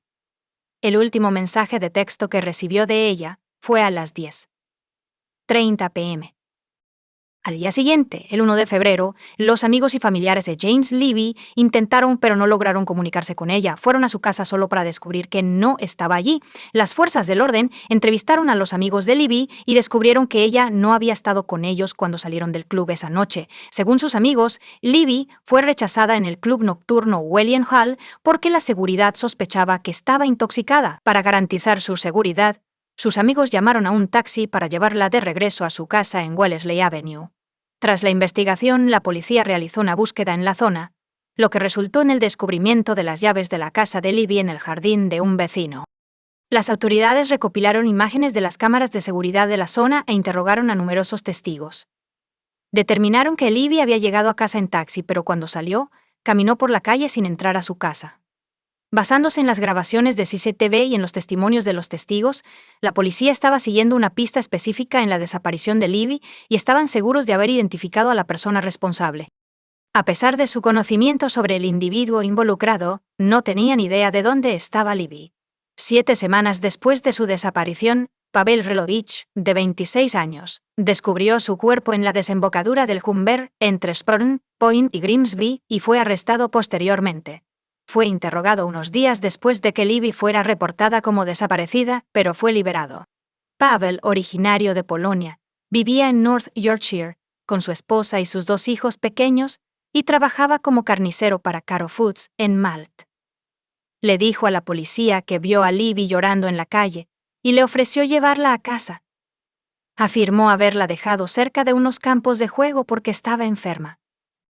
Esta fue la última vez que la vio. Les dijo a los policías que no tenía nada que ocultar, solo revisen las cámaras. La policía examinó las grabaciones de vigilancia y lo acusó de violación y asesinato. Powell se declaró no culpable de los cargos en su contra. Según la fiscalía, Libby llegó a casa esa fatídica noche en un estado muy vulnerable. El clima estaba amargamente frío, y ella se encontraba sola e intoxicada, habiendo dejado accidentalmente las llaves de su casa en el jardín de su vecino. El fiscal enfatizó ante el tribunal que Libby probablemente estaba experimentando hipotermia y angustia en ese momento. Ella estaba llorando después de perder las llaves de su casa, y seguía cayéndose al suelo mientras intentaba caminar. Libby fue confrontada por varios testigos que la vieron en apuros esa noche. Durante el juicio, los jurados escucharon a varios testigos que vieron o interactuaron con Libby después de que el taxi la dejara fuera de su casa. El tribunal fue informado de que un estudiante llamado Jorge Thompson vio a Libby salir del taxi y describió cómo se cayó de cara al suelo. Permaneció en el suelo durante unos 10 segundos y luchó por caminar, tropezando por todas partes. Los estudiantes vecinos de Libby tenían derecho, y Emma Howe se encontró con ella después de que salió del taxi. Escucharon su llanto y sollozos fuera de su casa y la invitaron a entrar. Sin embargo, Libby decidió no testificar contra Roland Jacobs, y Alan Jones reveló que detuvieron su coche de camino a casa después de un partido de dardos cuando notaron a Libby en el suelo. Se acercaron a ella, preocupados por su bienestar, y ofrecieron ayudarla. Roland mencionó que Libby murmuraba, lo que hacía difícil entender sus palabras. Una vez le pidió que se acostara con ella, y cuando le pidió un abrazo, él se negó, lo que la llevó a usar un lenguaje ofensivo. A pesar de pasar unos 10 minutos intentando ayudarla, se sintieron impotentes y finalmente se fueron. Lorna Allen describió ver a Libby tirada en el suelo, llorando y gritando cerca de una parada de autobús justo antes de la medianoche del 31 de enero. Lorna describió a Libby como balbuceando, hablando sola y pareciendo muy ebria. Durante el juicio, se informó al tribunal que mientras Libby vagaba por las calles angustiada, Pavel estaba conduciendo por la zona buscando una oportunidad. La fiscalía afirmó que Pavel vio a Libby justo después de la medianoche. Se mostró al jurado imágenes de CCTV obtenidas por la policía, que mostraban al Vauxhall Astra plateado de Pavel conduciendo en patrones circulares en ocasiones. La fiscalía afirmó que Pavel estaba conduciendo esa noche buscando una víctima para espiar y satisfacer sus deseos. El jurado conoció la historia de Pavel, que incluía varios robos con motivación sexual en los meses previos a la desaparición de Libby, durante los cuales guardaba los objetos robados como trofeos. Cuando la policía lo arrestó por el asesinato de Libby, descubrieron ropa interior y juguetes íntimos robados a mujeres. Descubrieron una bolsa en su coche que contenía estos artículos, así como fotografías de mujeres jóvenes. Cuando se le preguntó sobre la bolsa, Powell inicialmente afirmó no saber nada, antes de admitir que se había olvidado de ella y que no tenía idea de dónde había venido ni cuánto tiempo había estado allí. Según el testimonio en el tribunal, en el año previo a la desaparición de Libby, Powell se expuso a mujeres en público y miraba a través de las ventanas. Se informó al jurado que un estudiante tuvo una experiencia aterradora cuando vio el rostro de un hombre asomándose por su ventana mientras se vestía. El rostro del hombre estaba a solo unos centímetros de la ventana, lo que la aterrorizó. Reconoció a este individuo como alguien con poder. Otra mujer dijo que vio a Powell en su ventana, observándola durante un momento íntimo con su novio.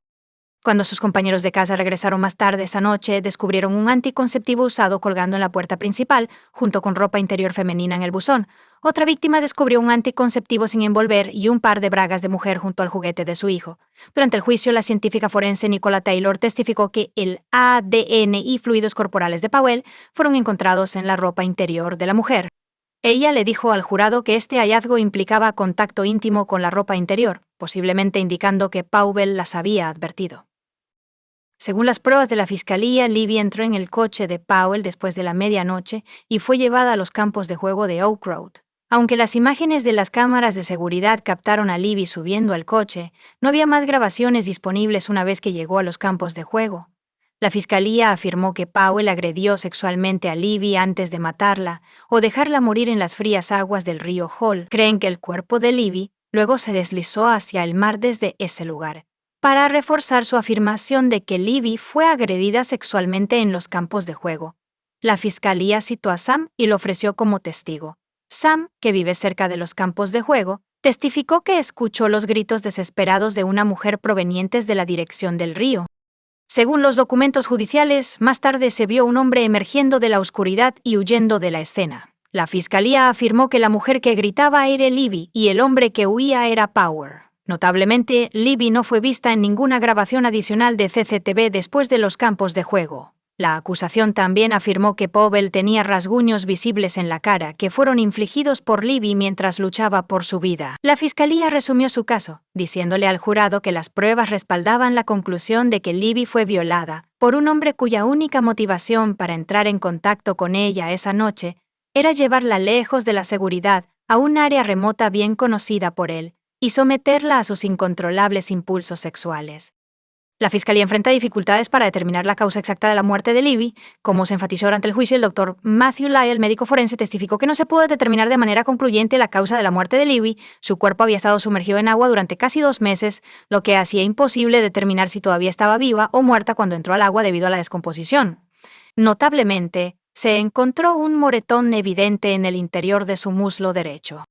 Un examen más detallado reveló laceraciones en el interior de su labio superior, lo que indica un trauma contundente. Se descubrieron pequeñas hemorragias alrededor de su boca, lo que el tribunal fue informado que podría indicar un apretón o compresión del cuello o de la boca. Sin embargo, también se afirmó que estas laceraciones podrían haber ocurrido en el agua o en vida, cerca del momento de la muerte. El doctor Lyle declaró que podría haber habido lesiones adicionales en su cuerpo, pero no podemos verlas. El tribunal escuchó testimonios sobre 3 posibles causas de muerte de Libby: hipotermia, ahogamiento y asfixia. En términos de hipotermia, el Dr. Lisdell explicó al tribunal que en un entorno comunitario, la muerte por hipertermia puede ocurrir si una persona está vestida de manera inadecuada, su ropa se moja o consume alcohol.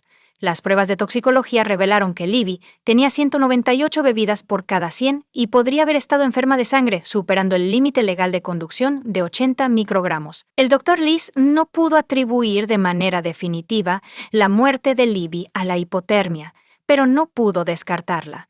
El Dr. Lees declaró que establecer el ahogamiento como causa de muerte puede ser difícil, especialmente en casos donde no se es testigo de primera mano. Los signos clásicos de ahogamiento incluyen espuma o burbujas saliendo de la boca, pulmones bien expandidos que ocultan el corazón y una calidad crujiente en los pulmones. El Dr. Lyle describió los pulmones de Libby como con una sensación ligeramente crujiente, pero no húmedos ni muy expandidos. Además, no apareció espuma por la boca. Como resultado, el Dr. Lyle no pudo afirmar de manera definitiva que la causa de la muerte de Libby fuera el ahogamiento. Ciertos hallazgos surgieron de un examen de las lesiones de Libby a la luz de la posibilidad de la asfixia como causa de la muerte. No había evidencia de sangrado en el cerebro o el cráneo, y los huesos faciales, incluido el hueso en forma de herradura detrás de la lengua, estaban intactos. Las lesiones, como las abrasiones en la frente, la nariz y los párpados de Libby, se determinaron consistentes con el movimiento del cuerpo post-mortem y el agua. El Dr. Lisle testificó que no había pequeñas punciones de sangrado en los ojos o en la superficie interna de los labios, lo que podría indicar una interrupción física como la asfixia o la estrangulación. Sin embargo, su ausencia no descartó la asfixia porque tales indicadores tienden a desvanecerse rápidamente, particularmente después de la muerte. En conclusión, la hipotermia, el ahogamiento y la asfixia fueron considerados posibles causas de muerte, pero la verdadera causa permaneció desconocida. Los hisopos del interior del cuerpo de Libby también contenían células de fluido seminal que coincidían con el perfil de ADN de Pavel, según el tribunal. Durante el juicio, el tribunal escuchó el testimonio de personas cercanas a Pavel que proporcionaron información potencialmente incriminatoria. El amigo de Pavel declaró que Pavel le contó que le ofreció un viaje a casa a una chica en la parada de autobús, que afirmaba haberle hecho avances. El colega de Powell también testificó que Powell ofreció llevar a una chica a casa, pero ella comenzó a comportarse de manera extraña y a desnudarse en su coche. Powell supuestamente le indicó que se fuera. Otra prueba provino del vecino de Paul, quien habló en nombre de la acusación. Afirmó haber visto a Powell limpiando los espejos de su coche en la tarde del 1 de febrero, describiéndolo como inusual para un día tan frío. El profesor Charles Diggin proporcionó testimonio experto esa noche, afirmando que la capacidad de Libby para defenderse habría sido limitada. Explicó al jurado que el consumo de alcohol de Libby habría causado manos entumecidas y coordinación deteriorada, haciéndola inestable en sus pies y propensa a la fatiga. Además, su juicio, equilibrio y capacidad para huir de posibles amenazas habrían estado gravemente afectados, dejándola vulnerable. Durante los argumentos finales, el fiscal instó al jurado a considerar el estado de Libby esa noche, intoxicada y fría, visiblemente angustiada y necesitada de ayuda. Los testigos informaron haberla visto llorar, acostada en el suelo y temblando. El fiscal pidió al jurado que considerara lo que podría haber sucedido después de que Libby entrara en el coche de Pavel. Era plausible que, en su estado vulnerable, ella abandonara voluntariamente el calor del coche para acostarse en la fría nieve y participar en una actividad consensuada con Pavel. El fiscal enfatizó al jurado que proponemos una proposición absurda, lo cual fortaleció el caso. El fiscal recordó al jurado el pasado de Powell, enfatizando que no era un santo, sino más bien una persona que buscaba satisfacer sus propios deseos sexuales. La defensa argumentó que Powell se encontró con Libby esa noche, le ofreció llevarla a casa y mantuvieron una actividad consensuada. Afirmaron que él se detuvo en los campos de juego porque ella se sentía mal. Cuando se fue, ella aún estaba viva. La defensa planteó la posibilidad de que Libby se hubiera suicidado. Pavel testificó durante el juicio. Según su relato, le ofreció a Libby un aventón a casa después de verla llorando en la calle, por compasión hacia ella. Pavel declaró que la encontró llorando y gritando en la acera de Beverly Road y que quería ayudarla. Él afirmó que su encuentro sexual fue consensuado. Al jurado se le mostró un video de vigilancia de Libby Pavel caminando por Beverly Roads antes de conducir hacia los campos de juego de Oak Road. Pavel admitió haber estado conduciendo esa noche, con la esperanza de encontrarle una mujer. También confesó haber robado ropa interior femenina y juguetes íntimos, así como espiar a las personas a través de las ventanas. Powell explicó que inicialmente ocultó esta información porque le preocupaba que causara problemas en su matrimonio. Según el testimonio de Paul, el comportamiento de Libby parecía inusual y sospechaba que había ingerido algo o que le habían puesto algo en su bebida. Cuando le ofreció un aventón a casa, ella extendió la mano y caminaron hacia el coche. Powell notó que ella parecía más tranquila dentro del coche caliente. Sin embargo, Mientras conducía, afirmó que Libby hizo gestos indicando su deseo de vomitar, lo que le llevó a detenerse cerca de los campos de juego de Oak Road. Pavel describió cómo, cuando el coche se detuvo, Libby intentó salir pero cayó de rodillas en la nieve y lloró. Según su testimonio, cuando se alejó, Libby estaba caminando por la acera y nunca la volvió a ver. Pavel regresó a casa, se dio un baño y luego vio una película. Preocupado por el bienestar de Libby, regresó a los campos de juego para asegurarse de que no estuviera tirada en algún lugar, pero no descubrió nada. El tribunal se enteró durante el juicio de que Libby había luchado previamente con problemas de salud mental. Lisa Squire, la madre de Libby, leyó una declaración en la corte detallando la historia de problemas de salud mental de su hija, incluyendo un trastorno alimentario y depresión. Lisa, por otro lado, declaró que su hija ha tenido miedo al agua desde que era niña, evitando las piscinas incluso en vacaciones, y generalmente tiene miedo a la oscuridad. Lisa no creía que su hija se suicidara. Se mostraron al tribunal extractos de los registros médicos de Libby, que confirmaban sus problemas de depresión y ansiedad. También se reveló que Libby había investigado varios métodos de suicidio y había considerado el suicidio, incluyendo la posibilidad de lanzarse a un río. Incluso el propio equipo legal de Pavel describió su comportamiento anterior como grosero y aterrador. Sin embargo, la defensa afirmó que no había evidencia de un ataque violento contra Libby. El abogado de Powell afirmó que, aunque Powell se aprovechó de Libby y participó en el engaño, no cometió violación ni asesinato.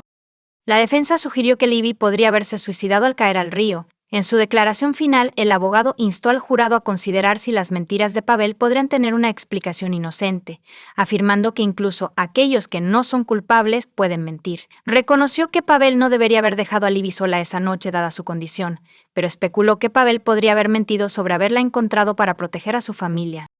El argumento de cierre del abogado buscó sembrar dudas sobre el caso de la fiscalía, enfatizando la falta de pruebas concluyentes que vincularan a Cowell con los supuestos crímenes. Se pidió al jurado que deliberara, pero no pudieron llegar a una conclusión unánime, así que la jueza, señora Justicia Lambert, informó al jurado de 7 mujeres y 5 hombres que aceptaría un veredicto mayoritario de 10-2 o 11-1. Lo condenaron unánimemente a Powell por violación y más tarde lo encontraron culpable de asesinato por una mayoría de 11-1. Lisa Squire, la madre de Libby, dijo que no hay palabras para describir la agonía de vivir sin ella.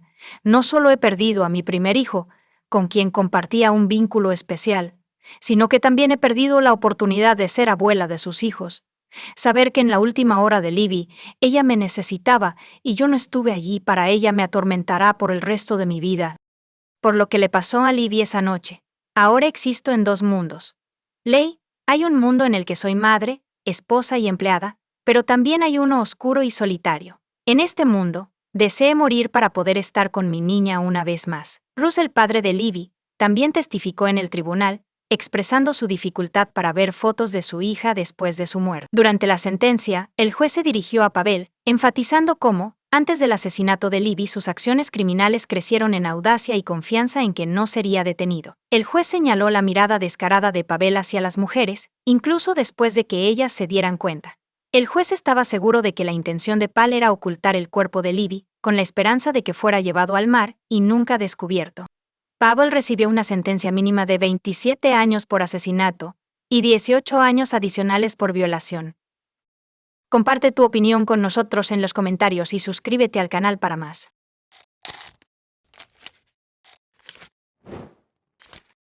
Michelle Young nació en 1977 en la próspera y armoniosa ciudad de Nueva York. Desde joven tenía una personalidad extrovertida y aspiraba a trabajar en finanzas. Después de graduarse de la escuela secundaria, Michelle dio un paso significativo hacia la realización de su sueño al inscribirse en una universidad en Raleigh.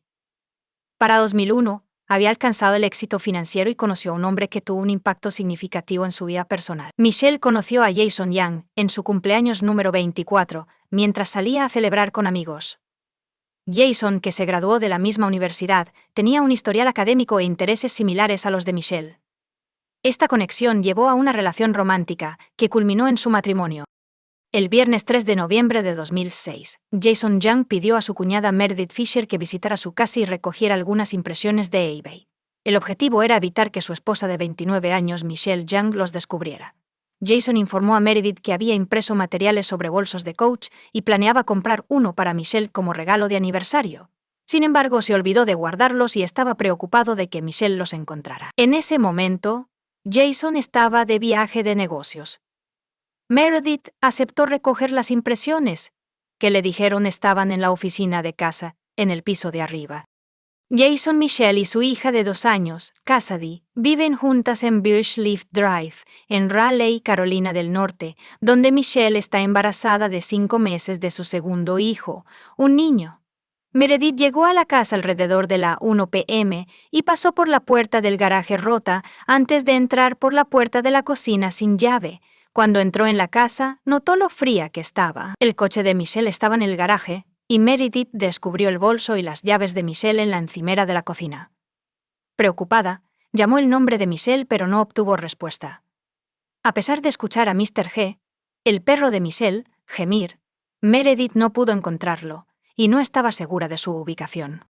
Mientras subía las escaleras, Meredith notó lo que pensaba que era tinte rojo para el cabello cerca de la parte superior de las escaleras. Cuando llegó arriba, descubrió a su hermana tendida boca abajo en el suelo. Contrario a su suposición inicial, la sustancia roja era sangre, no tinte para el cabello. Meredith descubrió el cuerpo de Michelle en un charco de sangre después de que la hubieran golpeado brutalmente hasta matarla. Después de llamar al 911, Meredith descubrió a la hija de 2 años de Cassidy, Michelle, escondida bajo las cobijas, físicamente ilesa. Cassidy pidió vendajes, mencionando que su madre tenía moretones por todas partes. Meredith mencionó al operador la afirmación de Cassidy de que podría haber alguien más en la casa, cuando se le preguntó sobre los problemas de Michelle. Meredith mencionó peleas ocasionales entre Michelle y su esposo, Jason, pero aclaró que no eran demasiado graves. También informó al operador que había huellas de sangre por toda la casa, incluidas las dejadas por la hija de Michelle. Cuando llegaron los paramédicos, se confirmó que Michelle estaba muerta, y quedó claro que llevaba muerta algún tiempo. Cassidy, la hija de Michelle, fue examinada y se encontró que tenía sangre seca en los dedos de los pies y en el fondo de sus pantalones de pijama. Afortunadamente no había sufrido ninguna lesión física. Meredith informó de inmediato a su madre, Linda Fisher, sobre la trágica muerte de Michelle. Linda, a su vez, contactó a la madre de Jason Payon para darle la devastadora noticia. Mientras tanto, Jason estaba viajando desde Virginia a la casa de Pat en Brevard. Cuando llegó, su padrastro le habló sobre Michelle. Meredith luego llamó a Jason revelando que la muerte de Michelle había sido considerada un homicidio. Cuando Jason se enteró de la muerte de su esposa, condujo apresuradamente a Raleigh con algunos miembros de la familia. Durante el viaje, amigos le informaron que la policía había preguntado sobre cualquier problema marital que Michelle pudiera haber tenido, y él decidió permanecer en silencio hasta que obtuviera representación legal. Jason se negó a responder a las preguntas de la policía cuando llegó a Raleigh. Citando el consejo de su abogado, la policía descubrió rastros de sangre en el pomo de la puerta que conecta la cocina con el garaje, que más tarde se confirmó que pertenecían a Michelle. A pesar de una puerta de garaje rota que había estado en ese estado durante algún tiempo, no había signos de entrada forzada. Notablemente, la caja de joyas de Michelle tenía 2 cajones retirados y faltaban varios objetos de valor, incluidos sus anillos de boda y compromiso. Sin embargo, la casa no estaba dañada ni revuelta de ninguna otra manera. El cuerpo sin vida de Michelle fue encontrado vestido con pantalones de chándal y una sudadera con cremallera. Su cuerpo mostraba signos de decoloración, frialdad y rigidez. La escena reveló una gran cantidad de su sangre, con manchas en las paredes del dormitorio y dentro del armario. Michelle fue encontrada junto a un armario etiquetado como su armario, y una pequeña muñeca fue descubierta junto a su cabeza.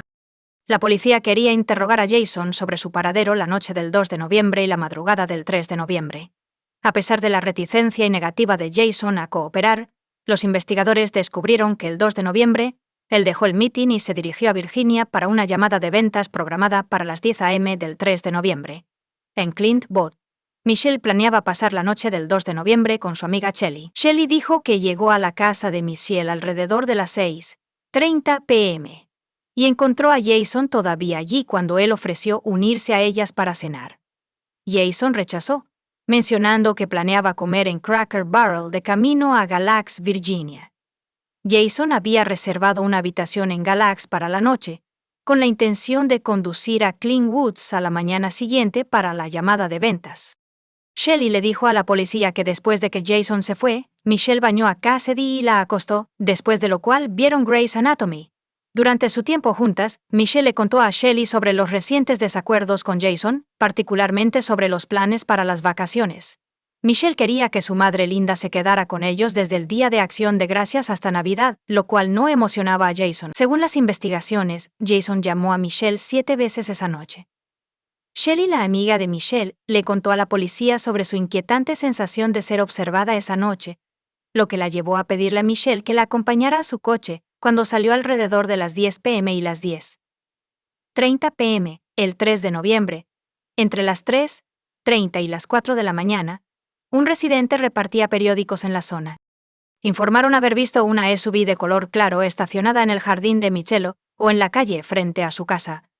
Otro residente pasó por allí alrededor de las 6:15 a.m. Noté una SUV vacía estacionada al borde del camino de entrada. La policía investigó los movimientos de Jason y descubrió que salió de la residencia del meeting el 2 de noviembre para viajar a Virginia. Alrededor de las 7:30 p.m., Jason se detuvo en una gasolinera en Raleigh y llamó a su madre, Pat Young, para informarle que iba a consultar con Michelle sobre quedarse en la casa de Pat el viernes por la noche.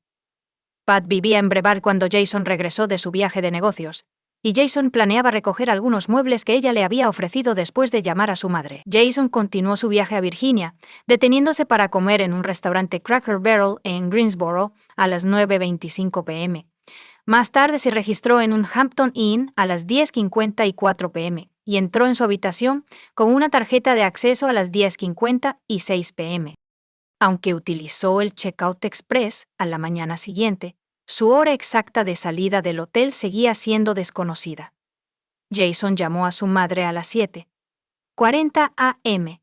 El 3 de noviembre, llegó a Virginia a través de una torre celular cerca de Whiteville. Llegó a la llamada de ventas, y Clint llegaría 30 minutos tarde. A pesar de que las grabaciones de vigilancia en la tarjeta de la habitación mostraban que Jason no salió de su habitación de hotel después de la medianoche, la policía era escéptica.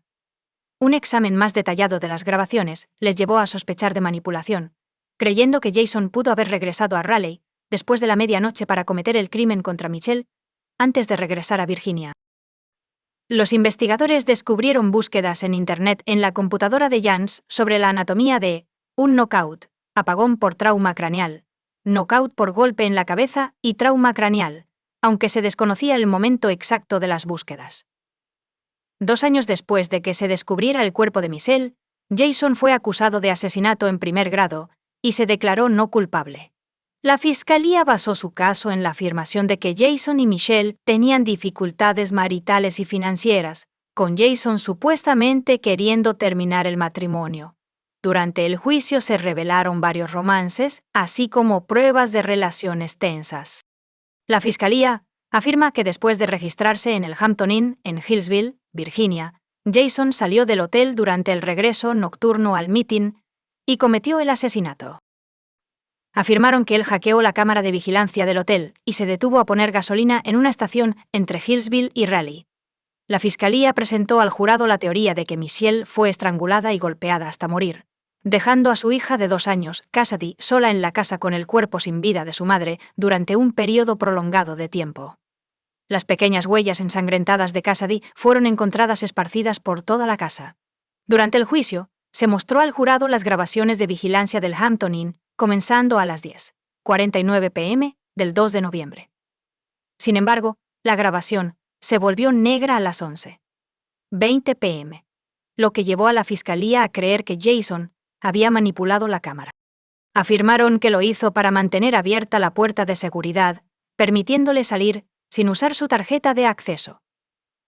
Un empleado del hotel descubrió que la puerta de emergencia del primer piso, que va desde la escalera occidental hasta el exterior del hotel, había sido mantenida abierta con una pequeña roca roja. Normalmente, esta puerta estaba cerrada hasta las 11 p.m. Kidd descubrió que la cámara en la escalera más cercana a la puerta mantenida abierta no estaba funcionando, a pesar de que las otras cámaras estaban operativas.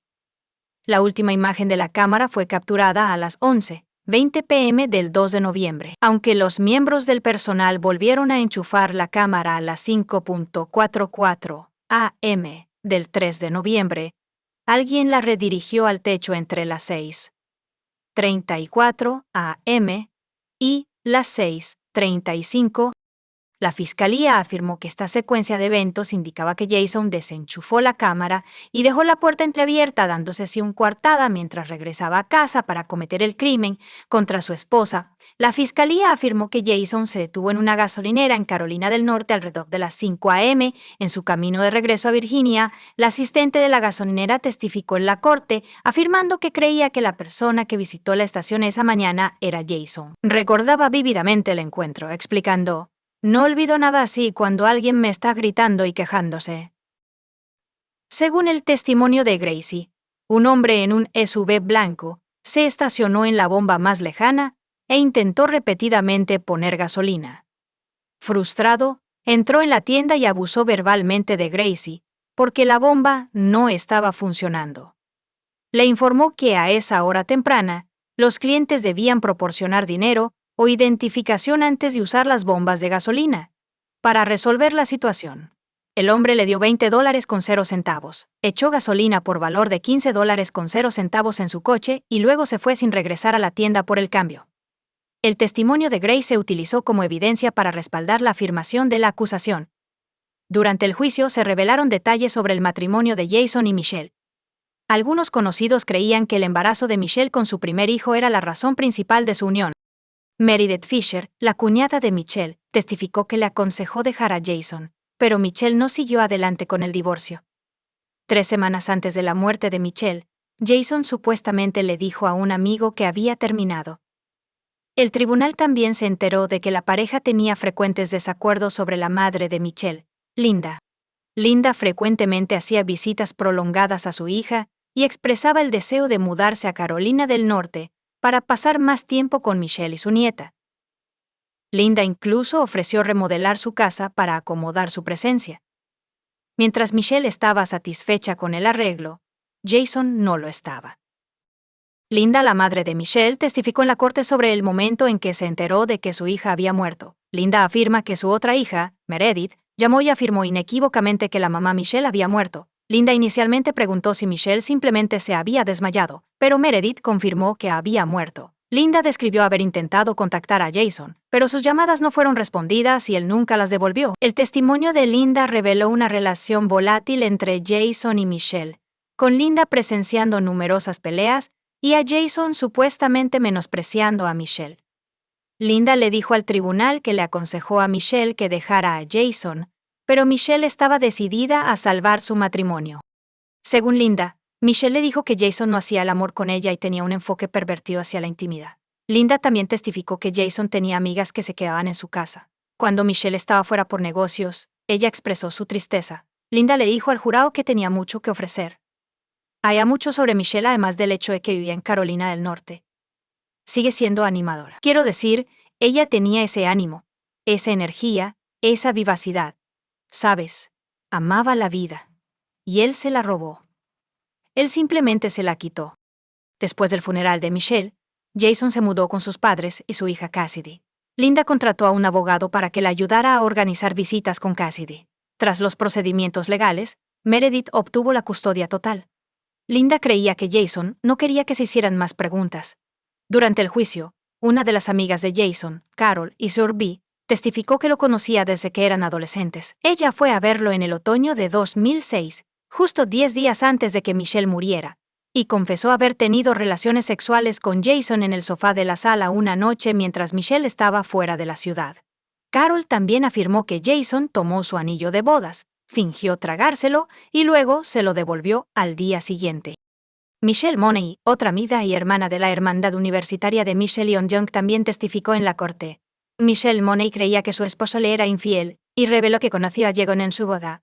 Su contacto aumentó hacia finales de septiembre de 2006. Jason también visitó a Michelle Money en Orlando en octubre de ese año, durante el cual tuvieron una relación sexual. Jason supuestamente le dijo a un amigo que amaba a Michelle Money. Se mantuvieron en comunicación constante durante todo octubre, intercambiando mensajes 980 veces en un mes, el día antes de que Michelle fuera asesinada. Se comunicaron 51 veces en un día. El último contacto de Jason el 2 de noviembre fue Michelle Money, quien también fue la primera persona a la que llamó el 3 de noviembre.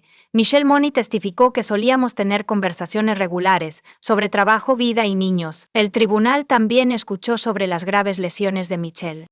El doctor Thomas Clark, quien realizó la autopsia, testificó que Michelle murió por trauma contundente en la cabeza, habiendo recibido al menos 30 golpes, el más grave de los cuales fue infligido por un objeto contundente pesado con una superficie redondeada, resultando en fracturas en forma de media luna en el cráneo. El Dr. Clark también descubrió signos de estrangulación en Michelle, quien tenía la mandíbula rota, fracturas en el cráneo, hemorragias cerebrales, laceraciones, abrasiones y dientes desplazados. Se informó al tribunal que no había evidencia de que Jason hubiera agredido físicamente a Michelle anteriormente.